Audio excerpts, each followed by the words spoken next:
Shukla, you watching to ज्ञान chemistry का। दोस्तों एक बार फिर से मैं आप सभी लोगों के लिए एक बहुत ही बेहतरीन वीडियो लेके आया हूँ, जो कि UP board science class 10th का विद्युत चैप्टर का है।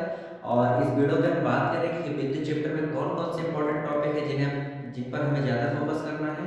और हाँ, आप लोगों का बोर्ड एग्जाम बहुत नज़दीक है। जैसे कि मुझे पता है कि 16 तारीख से 16 फरवरी से आप लोगों का बोर्ड एग्जाम स्टार्ट है और 27 फरवरी को क्लास 10th वालों का साइंस का पेपर है। तो मैं आप सभी लोगों को बताना चाहूँगा कि जो वीडियो मैं आज आप लोगों के लिए लेके आया हूँ, ये वीडियो आप लोगों के लिए बहुत ही महत्वपूर्ण होने वाली है। इस वीडियो पे कहीं ना कहीं आपका जो भी विद्युत चैप्टर से जो भी क्वेश्चन बनते हैं बोर्ड एग्जाम में, आज आप एकदम क्लियर होके जाएंगे। ठीक है, तो प्लीज इस वीडियो को बिना स्किप हुए पूरा स्टार्टिंग से लेके लास्ट तक देखिएगा। और हाँ, जो भी बोर्ड का स्टूडेंट अभी सो रहा हो प्लीज जग जाओ, क्योंकि अब हमारे पास समय नहीं है सोने का। अब ऐसा समय है जिन समय में हमें ना तो दिन में सोना है ना तो रात में सोना है।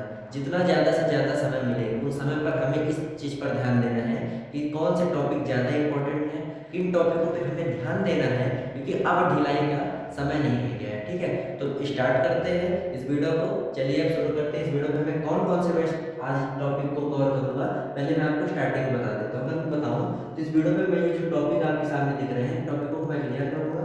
जिसमें हमारा सबसे पहला टॉपिक है विद्युत आवेश, उसके बाद हम जानेंगे विद्युत धारा के बारे में, फिर जानेंगे विद्युत विभव के बारे में, फिर ओम का नियम, फिर प्रतिरोधों का संयोजन, विद्युत ऊर्जा और फिर विद्युत सामर्थ्य के बारे में। मैं इसमें बहुत ज़्यादा थ्योरी के बारे में डिस्कस नहीं करूँगा, मैं थोड़ा थोड़ा आपको बताऊँ। मेरा मेन फोकस है जो भी ये टॉपिक है, इन टॉपिकों में से जो सूत्र निकल रहा है, उन सूत्रों से जो क्वेश्चन बन रहे हैं, मेरा टारगेट उन पर है। ठीक है, तो मैं थ्योरी के ही वीडियो लेके नहीं आया हूँ। अगर आप लोग को इन सभी टॉपिकों की थ्योरी की वीडियो अगर चाहिए तो प्लीज़ कमेंट मेरे को कर दीजिएगा, जल्द से जल्द इनकी वीडियो बना दूंगा। ठीक है, तो चलिए स्टार्ट करते हैं। जो कि हमारा पहला टॉपिक है विद्युत आवेश। तो विद्युत आवेश के बारे में बात कर लेते हैं। ठीक है,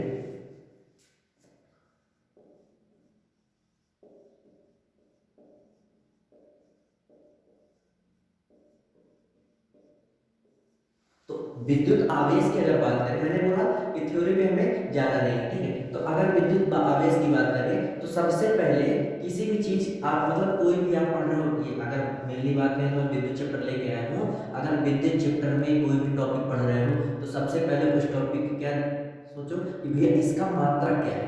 कोई भी टॉपिक है, मैं इंग्लिश मीडियम वाले बच्चे भी अगर देख रहे हैं तो उनके लिए भी मैं उनको भी समझा दे रहा हूँ। विद्युत आवेश का मतलब इलेक्ट्रिक चार्ज। ठीक है, इलेक्ट्रिसिटी चैप्टर मैंने उठाया है, जिसमें से इलेक्ट्रिक चार्ज की बात मैं कर रहा हूँ। कोई भी आप टॉपिक पढ़ रहे हो तो सबसे पहले उसका यूनिट मतलब मात्रा के बारे में जान लें, क्योंकि एग्जाम में क्या होता है कि जो क्वेश्चन आते हैं, क्योंकि हमें पता नहीं चलता कि आखिर ये किसकी वैल्यू दी गई है, तो वहाँ पे हमारा दिमाग कहाँ से लगता है, उसकी यूनिट देखते हैं। यार यूनिट क्या दी गई है, इसकी 4 5 एम्पियर 6 वाट, तो यूनिट से कहीं ना कहीं हमारे दिमाग में बन जाता है कि हाँ यार अगर यूनिट ये है तो कहीं ना कहीं ये हो सकता है। ठीक है, तो सबसे ज्यादा मेन फोकस हमें किस चीज पे करना है, उसकी यूनिट क्या है, यूनिट मतलब मात्रक। ठीक है, तो विद्युत आवेश की बात करें तो विद्युत आवेश का जो मात्रक होता है वो हमारा क्या होता है, कूलाम। ठीक है, अच्छा गुलाम को अगर मैं डिनोट करूं तो सीधे कैपिटल सी से डिनोट किए दे रहा हूं। ठीक है, पूरा लिखने के होते हैं। गुलाम को अगर मैं डिनोट करूं तो जिसका मात्रक हो तो क्या होता है, कैपिटल सी। ठीक है, अच्छा अब और आगे बात करें विद्युत आवेश की। अब ये तो हमारा मात्रक हो गया, हमारा सी क्या है, मात्रक। अब एक चीज ये भी आती है कि विद्युत आवेश को हम प्रदर्शित किससे करते हैं, तो विद्युत आवेश को हम प्रदर्शित करते हैं किससे, स्मॉल क्यू से। तो क्यू से हम इसको प्रदर्शित करते हैं, मतलब रिप्रेजेंट किससे करते हैं, क्यू से। और इसका जो मात्रा किसकी जो यूनिट है वो क्या है, कूलाम है। ठीक है, अगर मैं और आगे बात करूं तो इसका जो सूत्र बनता है, इसका सूत्र बनता है Q is equal to N. अब ये Q बराबर एन ही क्या है, यहाँ पे अगर मैं बात करूं तो जो हमारा एन है, एन को हम बोलते हैं इलेक्ट्रॉनों की संख्या। ठीक है, एन का मतलब इलेक्ट्रॉनों की संख्या, और ये जो ई है, ई का मतलब होता है इलेक्ट्रॉनों पर आवेश। तो इलेक्ट्रॉनों पर कितना आवेश होता है भैया, चार्ज ऑन इलेक्ट्रॉन कितना होता है, फिक्स है 1.6 इंटू 10 की पावर माइनस 19, 1.6 गुणे 10 की घात माइनस 19 कूलाम। ठीक है, ये क्या होता है, ये हमारी ई की वैल्यू होती है, किसकी वैल्यू होती है, ई की, जो कि हमारी क्या है, हर समय फिक्स होती है। किसकी, इलेक्ट्रॉनों पर कितना आवेश होता है भैया, 1.6 गुणे 10 की घात माइनस 19। तो मान लीजिए कि आपके पास विद्युत आवेश आपको पता चल गया। विद्युत आवेश को मैंने बताया कि इसको प्रदर्शित करते हैं क्यू से, इसका मात्रक होता है सी मतलब कूलाम, और इसका सूत्र क्या बना है, Q is equal to N P. एन का मतलब इलेक्ट्रॉनों की संख्या और ई का मतलब इलेक्ट्रॉनों पर आवेश। मान लीजिए आपके पास दे दिया कि यदि आपके पास 6 इलेक्ट्रॉन, क्वेश्चन एक बन रहा है कि आपके पास 6 इलेक्ट्रॉन है तो आवेश ज्ञात करिए, विद्युत आवेश ज्ञात करिए। तो सीधे आपके पास सूत्र है Q बराबर एन। ये क्या है, 6 इलेक्ट्रॉन, मतलब इलेक्ट्रॉनों की संख्या कितनी दे दी, 6, 6 गुणे, और ई की वैल्यू क्या है, 4 जन इलेक्ट्रॉन, इलेक्ट्रॉनों पर आवेश। और मुझे पता है कि इलेक्ट्रॉनों पर आवेश क्या होता है, 1.6 गुणे 10 की घात माइनस का 19। इसके से गुणा करेंगे आ जाएगा 9.6 इंटू 10 की पावर माइनस 19 कूलम। ठीक है, समझ में आया कि नहीं है? तो पहला टॉपिक हमारा क्लियर हो गया, विद्युत आवेश। अब हम सेकंड टॉपिक की ओर चलते हैं।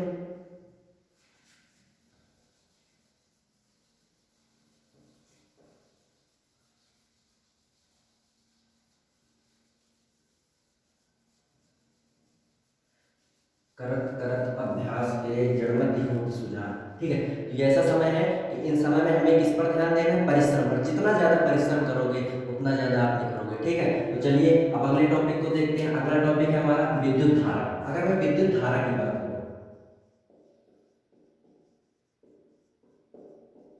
इंग्लिश मीडियम के बच्चे अगर देख रहे हो तो कंफ्यूज मत होना, ना डरने की जरूरत है कि ये क्या बताए चले जा रहे हैं। विद्युत धारा को हम बोलते हैं क्या, इलेक्ट्रिक, क्या बोलते हैं, इलेक्ट्रिक करंट। ठीक है, विद्युत धारा बोलते हैं इलेक्ट्रिक करंट, और इसको क्या बोलते हैं, इलेक्ट्रिक चार्ज। ठीक है, तो अब अगर विद्युत धारा की बात करें तो सबसे पहले इसका क्या जानना, मतलब जान लेते हैं कि भाई विद्युत धारा को क्या करते हैं, प्रदर्शित किससे करते हैं। तो अगर मैं बात करूं तो विद्युत धारा को प्रदर्शित किससे किया जाता है, आई से लिख लेते हैं, प्रदर्शित करते हैं। अब इसका मात्रक क्या होता है, इसका मात्रक होता है एम्पियर। क्या होता है, एम्पियर। ठीक है, दो चीज क्लियर है। ठीक है, अब बात कहां पे आती है कि आखिर इसका सूत्र क्या होता है। ठीक है, इसका सूत्र की बात करें तो इसका सूत्र होता है, आई से इसको प्रदर्शित करते हैं, आई बराबर होता है क्यू बाई टी। ठीक है, क्या होता है, I is equal to Q by T. Q का मतलब अभी मैंने बताया आवेश, मतलब चार्ज, और टी का मतलब समय, और समय का मतलब, ठीक है, समझ में आया। तो Q का मतलब आवेश, T का मतलब, अब मान लीजिए आपके पास कोई क्वेश्चन है कि 5 सेकंड में, 5 सेकंड में, और 5 सेकंड दे दिया, और आपके पास मान लीजिए T की वैल्यू 5 सेकंड दे दी, और Q की वैल्यू आपके पास कितना दे दी, मान लीजिए 15 गुलाम दे दिया। ठीक है, तो कह रहा है आई फाइंड करो। क्या कह रहा है, आई फाइंड करो। तो सीधे इसको कहाँ रखना है, इस सूत्र में रखना है। आई बराबर क्या रख देना, 15/5। यहाँ से आपका क्या निकल जाएगा, आई इक्वल टू 3, और इसका मात्रक एम्पियर। समझ में आया। अच्छा हाँ, एक क्वेश्चन इसमें से और फंसाने वाला आता है जिसमें दिमाग कभी कभी नहीं चल पाता, उसकी अगर मैं बात करूँ, क्वेश्चन आपके पास दे देता है कि यदि 4 इलेक्ट्रॉन, कितने, 4 इलेक्ट्रॉन और समय बराबर, मान लीजिए समय बराबर आपको दे दिया 2 सेकंड। ठीक है, समय बराबर कितना दे दिया, 2 सेकंड दे दिया, तो विद्युत धारा ज्ञात कीजिए। ठीक है, विद्युत धारा क्या करना है, ज्ञात करना है। तो यहाँ पे अब सूत्र तो है आई बराबर क्यू बाई टी। अब हमारे पास दिया क्या है, 4 इलेक्ट्रॉन। अच्छा, 4 इलेक्ट्रॉन मतलब किसकी वैल्यू दी गई, एन की वैल्यू दी गई है। एन की वैल्यू कितनी है, 4 दी गई है। और क्या दिया गया, समय, समय क्या है, टी बराबर 2 सेकंड दिया है। लेकिन हमारा जो विद्युत धारा का जो सूत्र है उसमें तो टी तो है, टी तो मिल गया, लेकिन क्यू नहीं देकर के क्या दे दिया गया, एन। तो कंफ्यूज नहीं होना, डरना नहीं है। आगे क्या है, ये क्यू की, मतलब हमें ये भी पता है कि क्यू बराबर क्या होता है, एन ई। तो ऊपर हम क्यू की जगह पे क्या रख सकते हैं, एन ई। ये अभी पहले मैंने यहाँ पे नहीं है, अब ये स्मार्ट बोर्ड तो है नहीं, मैं स्लाइड पीछे करके दिखाऊं, पीछे ना हो तो स्किप करके देख लेना कि यहाँ पे क्या है कि क्यू बराबर मैंने अभी बताया था एन ई। तो बस ऊपर मैंने एन ई रख दिया, नीचे क्या है टी। अब एन की वैल्यू हमारे पास 4 दे दिया गुणे, और ई क्या है, इलेक्ट्रॉनों पर आवेश, जो कि क्या है, फिक्स है, 1.6 गुणे 10 की घात माइनस 19, और नीचे टी की वैल्यू कितनी, 2 सेकंड, 2 दूनी 4 और 16 दूनी 32, 3.2 गुणे 10 की घात माइनस 19 एम्पियर। अरे आया, ठीक है, आ गया होगा। अब आगे बात करते हैं। ठीक है, हमारा दूसरा टॉपिक भी क्या हो गया, क्लियर हो गया। कॉपी पे अच्छे से नोट करते चलना।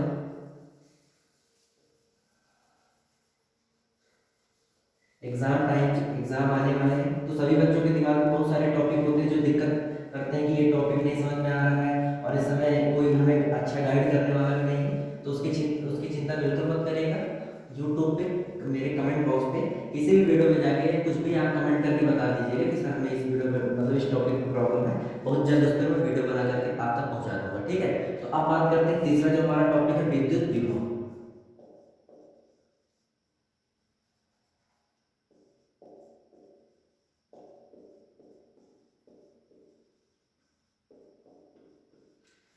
रात के बज रहे हैं लगभग 11। कितने बज रहे हैं? 11।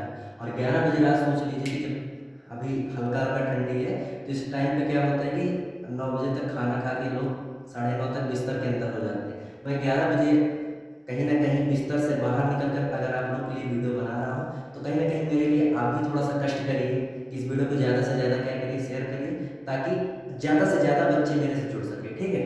तो अब बात करते हैं विद्युत विभव की। विद्युत विभव की अगर मैं बात करूँ, तो सबसे पहले क्या जानना है, इसको प्रदर्शित किस चीज से करते हैं? इसको प्रदर्शित करते हैं वी से। किसमें से? कैपिटल वी से, बड़े वाले वी से क्या करते हैं? प्रदर्शित करते हैं, ठीक। अब इसका मात्रक क्या है? इसका मात्रक होता है वोल्ट। क्या होता है? वोल्ट, ठीक है। इसका मात्रक क्या होता है? वोल्ट होता है। अब अगर मैं इसके क्वेश्चन की बात करूं, मतलब सॉरी इसके सूत्र की बात करूं, पहले सूत्र तो जान लो, क्वेश्चन पहले लगा लो, ठीक है। तो सूत्र क्या होता है? V is equal to W by Q. क्या? V is equal to W by Q. अगर मैं डब्ल्यू की बात करूं, तो डब्ल्यू हमारा क्या होता है? किया गया कार्य। अगर इसकी थ्योरी की बात करें, तो जब आपकी इसकी डिफिनीशन पढ़े होंगे, तो उसकी डिफिनीशन में क्या था कि अनंत से, इनफाइनाइट से, अनंत से जब किसी विद्युत क्षेत्र में किसी एक बिंदु पर, किसी अनंत से कोई किसी बिंदु पर लाया गया जो चार्ज होता है, उस पर किया गया कार्य, ये हमारा क्या कहलाता है? विद्युत विभव। तो किसकी बात आ गई? कार्य की। डब्ल्यू हमारा क्या प्रदर्शित करता है? कार्य की बात करता है, ठीक है। तो V बराबर डब्ल्यू बाई क्यू, ठीक है। तो अब इस पे क्वेश्चन मान लीजिए, डब्ल्यू की वैल्यू आपको दे दी है, और हाँ, डब्ल्यू क्या होता है? डब्ल्यू हमारा होता है कार्य। कार्य आप जानते हैं कार्य क्या होता है?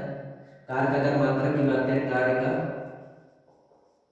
मात्रक बराबर होता है जूल। क्या होता है? जूल, ठीक है। कार्य क्या होता है? जितना आप पर यूनिट टाइम जितना भी काम करते हैं, मतलब समय के साथ साथ जो भी आप काम करते हैं, क्या हो जाता है? कार्य हो जाता है किसी चीज का, ठीक है। तो कार्य का मात्रक क्या होता है? जूल। अब V is equal to W by Q, हमारे पास सूत्र आ गया। अब हमारे पास क्वेश्चन, मान लीजिए आपके पास डब्ल्यू दे दिया, डब्ल्यू बराबर दे दिया 10 जूल, और क्यू बराबर आपको दे दिया 5 कूलम। आपसे भी पूछ ले तो सीधे भी बराबर 10/5 करके आप क्या कर सकते हो? निकाल सकते हो, ठीक है। आगे इसका मात्रक वोल्ट। समझ में आया? तो विद्युत विभव भी आपका क्लियर हो गया होगा। अब हम बात करते हैं चौथा टॉपिक, जो कि हमारा बहुत इंपॉर्टेंट है, जिसे हम क्या बोलते हैं? ओम का नियम, ओम्स लॉ।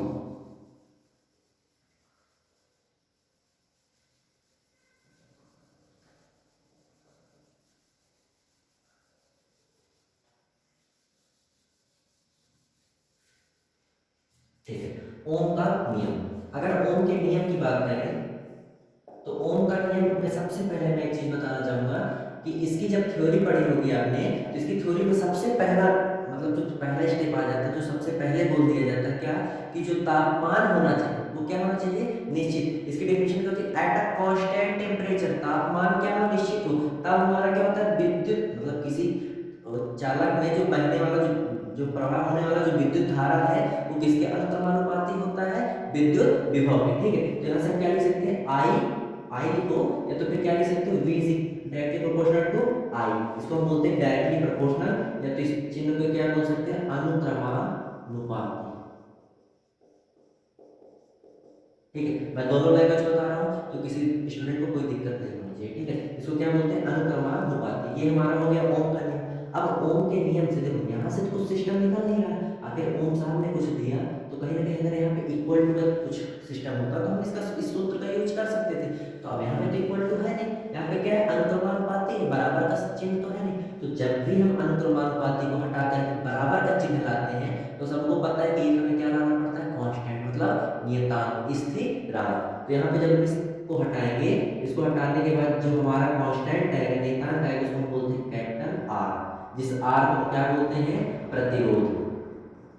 प्रतिरोध बोले तो रेजिस्टेंस,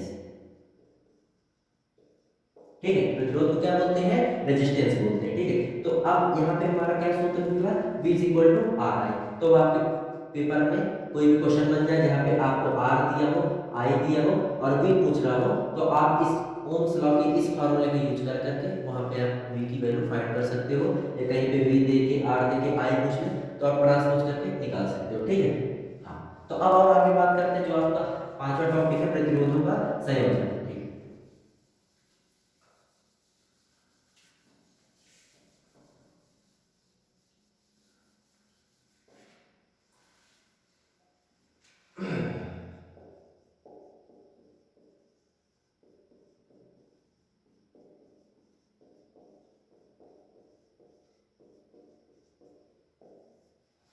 प्रतिरोधों का संयोजन। अच्छा, प्रतिरोध क्या होते हैं, प्रतिरोध सबसे मतलब जो अर्थ निकल रहा है वो क्या आ रहा है, विरोध। मतलब जब विद्युत धारा का विरोध करने वाले जो होते हैं उन्हीं को हम क्या बोलते हैं, प्रतिरोध। प्रतिरोध हमारा क्या करते हैं, विद्युत धारा का प्रतिरोध करते हैं, किसका, मतलब प्रतिरोध का मतलब रेजिस्टेंस, जो इलेक्ट्रिक करंट का क्या करे, इलेक्ट्रिक करंट को अपोज करे, उसी को हम क्या बोलते हैं, रेजिस्टेंस बोलते हैं। ठीक है, तो अब यहाँ पे हम क्या पढ़ेंगे, कॉम्बिनेशन ऑफ रेजिस्टर, क्या पढ़ेंगे, कॉम्बिनेशन ऑफ रेजिस्टर, इसका मतलब प्रतिरोधों का संयोजन। अगर मैं बात करूं तो जो आपके सिलेबस में है वो खाली दो है कि प्रतिरोध हमारे प्रतिरोध तो ऐसे तीन प्रकार से संयोजित होते हैं। पहला हो गया श्रेणीक्रम, दूसरा हो गया समांतर, और एक हमारा होता है क्या, मिश्रित, जिसमें दोनों आते हैं। लेकिन आपके जो सिलेबस में है वो हमारा क्या है, श्रेणीक्रम है,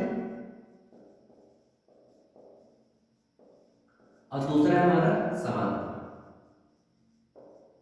ठीक है, अच्छा, श्रेणी क्रम की बात करें तो जब हमारे दो या दो से अधिक प्रतिरोध दिए हो तो उनको किस क्रम में रखा जाता है, उसी को हम बोलते हैं संयोजन। उसमें हमने दो चीज पढ़ी थी, पहला है हमारा श्रेणी क्रम, दूसरा है हमारा समांतर। तो अगर मैं श्रेणी क्रम की बात करूं तो मान लीजिए आपके पास कोई तीन प्रतिरोध दिए, R1, R2, R3। ठीक है, इनको मुझे किस क्रम में करना है, श्रेणी क्रम में। तो श्रेणी क्रम का मतलब ऐसे ऐसे।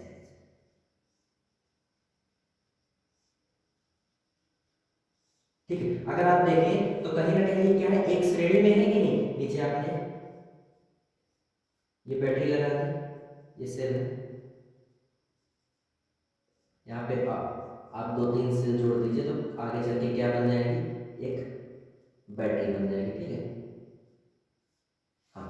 तो अगर मैं बात करूं तो ये हमारा क्या है, तीन रजिस्टर दिए गए हैं, इसको हमने नाम दे दिया R1, इसको नाम दे दिया R2, इसको नाम दे दिया R3। ठीक है, तो ये हमारे किस क्रम में है, एक श्रेणी क्रम में है। तो अगर यहाँ पे मैं बात करूं तो मैंने ओम का नियम आपको बताया, V is equal to R I, मैंने बताया नहीं बताया। अगर मेरा कोई क्वेश्चन बन रहा है जहाँ पे श्रेणी क्रम, यहाँ पे तीन चार रजिस्टर दिए गए हैं, तो मैं आखिर यहाँ पे किसकी वैल्यू रखूँ, तो वहां पे आता है समतुल्य, क्या आता है, तुल्य प्रतिरोध। किसकी बात आती है, तुल्य प्रतिरोध, जिसको हम प्रदर्शित करते हैं आर ई क्यू। क्या, तो यहाँ पे हम किसकी वैल्यू रखेंगे, आर की जगह पे R E Q. E Q का मतलब इक्विवेलेंट, क्या बोलते हैं, इक्विवेलेंट। तो आर ई क्यू अगर श्रेणी क्रम की बात करें तो आर ई क्यू कैसे निकलता है, R1 plus R2 plus R3, और मान लीजिए और सारे रजिस्टर दिए हो तो बस ऐसे ऐड करते चले जाना। ठीक है, जो भी ऐड करने पे आएगा आप सीधे यहाँ पे उठा करके रख देंगे। ठीक है, अब बात करते हैं समांतर की।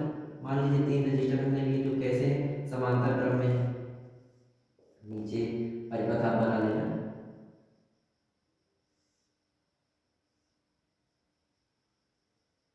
अगर कहीं देखें तो हमारे क्या है, समांतर, समांतर मतलब पैरेलल कॉम्बिनेशन, क्या, पैरेलल कॉम्बिनेशन। तो यहाँ पे भी हम किसकी बात करेंगे, आर ई की बात करेंगे, क्योंकि ओम साहब ने बोला था कि V बराबर आर। ठीक है, इस सूत्र में हमने तो बोला, लेकिन किसी क्वेश्चन में मान लीजिए तीन चार प्रतिरोध दे दे तो वहाँ पे हम किसकी वैल्यू रखते हैं, तो वहाँ पे हम रखते हैं आर ई की।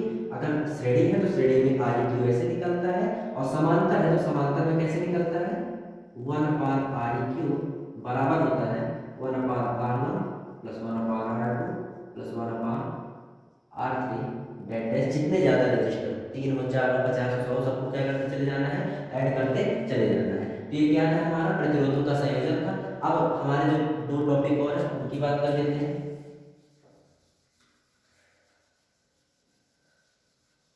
आई होप आपको बड़े अच्छे से समझ में आ रहा होगा, क्योंकि मैं बहुत सिंपल लैंग्वेज में बता रहा हूँ, थ्योरी पे मैं ज़्यादा फोकस नहीं कर रहा हूँ, क्योंकि थ्योरी कहीं ना कहीं आपको मिल जाती है, लेकिन हाँ उसमें के जो मेन मतलब अगर मैं देखूँ तो इस चैप्टर से ज़्यादातर कहीं ना कहीं न्यूमेरिकल बच्चों को परेशान करते हैं। तो मेरा फोकस यही था कि मात्रक है, सूत्र है, जिससे न्यूमेरिकल बन रहे हैं, वो सारी चीज़ें अगर आपको समझाया जाए तो ज़्यादा आपके लिए बेटर होगा। ठीक है, तो जो हमारा पांच मतलब जो अगला टॉपिक है वो है हमारा विद्युत ऊर्जा। अच्छा, विद्युत ऊर्जा की बात करें तो इसको भी हम प्रदर्शित करते हैं किससे? डब्ल्यू से। अगर मैं बात करूं इसको प्रदर्शित किससे करते हैं? डब्ल्यू से। और जो इसका मात्रक होता है क्या होता है? मात्रक बराबर जूल। हाँ, एक चीज मैंने पीछे बताना आपको भूल भूल गया एक चीज, जो मैंने बताया था ना प्रतिरोध। देखो, V का मात्रक बताया वोल्ट, I का मात्रक बताया एम्पियर, और प्रतिरोध का मात्रक लिखने का, प्रतिरोध का मात्रक होता है ओम। क्या होता है? ओम। इसको आप नोट कर सकते हैं कॉपी पे, ठीक है, इसको नोट कर लीजिएगा। अच्छा, अब मैं बात कर रहा था विद्युत ऊर्जा की। विद्युत ऊर्जा का जो मात्रक होता है जूल। क्या होता है? जूल। अगर मैं इसके सूत्र की बात करूं तो V बराबर होता है V इंटू क्यू। क्या होता है? V is equal to V into Q. अच्छा, यहाँ से अगर मैं देखूं तो अभी मैंने आपको बताया, क्या बताया कि V बराबर क्या होता है? आई आर होता है कि नहीं होता? और एक चीज आपने और पढ़ा था कि आई इज इक्वल टू क्या होता है? Q by T. पढ़ा था कि नहीं पढ़ा था? तो अगर मैं इसको इधर भेज दूं, अगर मैंने इसको इधर भेज दिया तो क्यू बराबर क्या है? इसमें निकलेगा आई टी, ठीक है, और वी बराबर क्या निकला? I R. अगर मैं ये और ये वैल्यू उठा करके यहाँ रख दूं तो एक सूत्र तो ये बन ही गया, एक सूत्र और क्या बन जाएगा? डब्ल्यू बराबर वी की वैल्यू क्या है? आई आर इंटू क्यू की वैल्यू क्या है? I T. तो यहाँ से हमारा क्या निकल जाएगा? डब्ल्यू बराबर आई स्क्वायर आर टी। एक सूत्र ये भी हमारा बन गया, ठीक है, ये भी इंपॉर्टेंट है। मान लीजिए इस हमें पता है कि V बराबर आई आर होता है, ठीक है, अगर मैं इस I को पकड़ के इसको इधर भेज दूं तो V बटे R बराबर I हो जाएगा, ठीक है। इस I की वैल्यू अगर मैं उठा के यहाँ रख दूं तो भी कुछ बन जाएगा, चलिए रख देते हैं। अगर मैं यहाँ पे उठा के रख दूं तो हमारा W बराबर I की जगह पे क्या रखना? V बटे R, और इसका स्क्वायर है तो इसका स्क्वायर लगा दीजिए,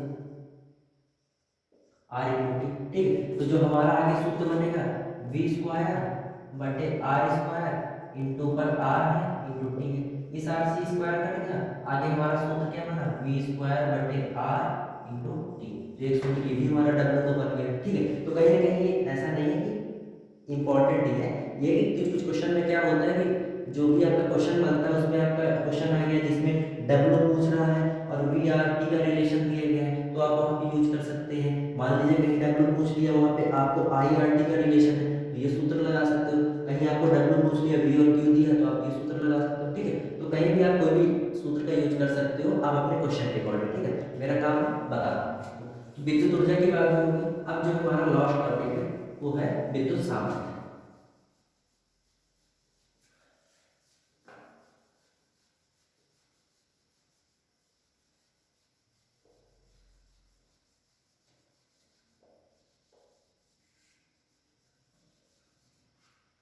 अच्छा, विद्युत सामर्थ्य।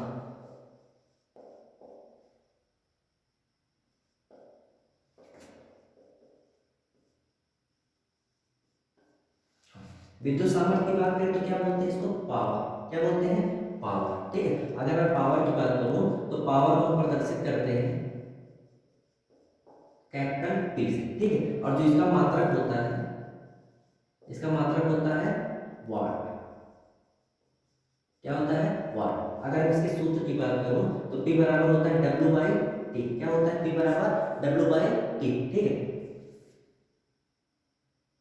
हाँ, तो बस ये आपका पावर का सूत्र हो गया। पावर का मतलब विद्युत सामर्थ्य। अगर कहीं आपके पास W दिया है, T दिया है, तो वहां से आप पावर या विद्युत सामर्थ्य निकाल सकते हो, ठीक है। तो आज की वीडियो में जो भी मैंने टॉपिक कवर की, ये अगर इस चैप्टर के लिए नजरिए से देखा जाए तो बहुत इंपॉर्टेंट टॉपिक है, इन टॉपिक को छोड़ना नहीं है। और हाँ, ये जो भी टॉपिक है इनमें से अगर आपको कुछ चीज़ें नहीं भी समझ में आई तो प्लीज़ कमेंट में मैसेज कर दीजिएगा, मैं कहीं ना कहीं आपका डाउट जरूर क्लियर करूँगा। और हाँ, मैंने बीच में बताया था कि ये वीडियो कितने बजे मैं रिकॉर्ड कर रहा हूँ? रात के अब लगभग 11:30 बज रहे होंगे, ठीक है। तो अगर मैं आपके लिए इतनी मेहनत कर रहा हूँ तो कहीं ना कहीं इस वीडियो को ज़्यादा से ज़्यादा शेयर करिए ताकि बहुत सारे बच्चे इस अच्छी वीडियो का लाभ उठा पाएँ। और हाँ, अगर ये वीडियो मेरी आपको पसंद आएगी तो प्लीज़ वीडियो को लाइक करिए, ज़्यादा से ज़्यादा इसे शेयर करिए, और चैनल पे अगर आप नए हैं तो सब्सक्राइब जरूर कर दीजिएगा और बेल आइकन का बटन भी दबा दीजिएगा जिससे हर अगली वीडियो की नोटिफिकेशन आपको मिल सके, ठीक है। अब आपसे मिलते हैं अगली बहुत ही बेहतरीन वीडियो में, तब तक के लिए जय हिंद, जय Bharat, thank you, have a nice day.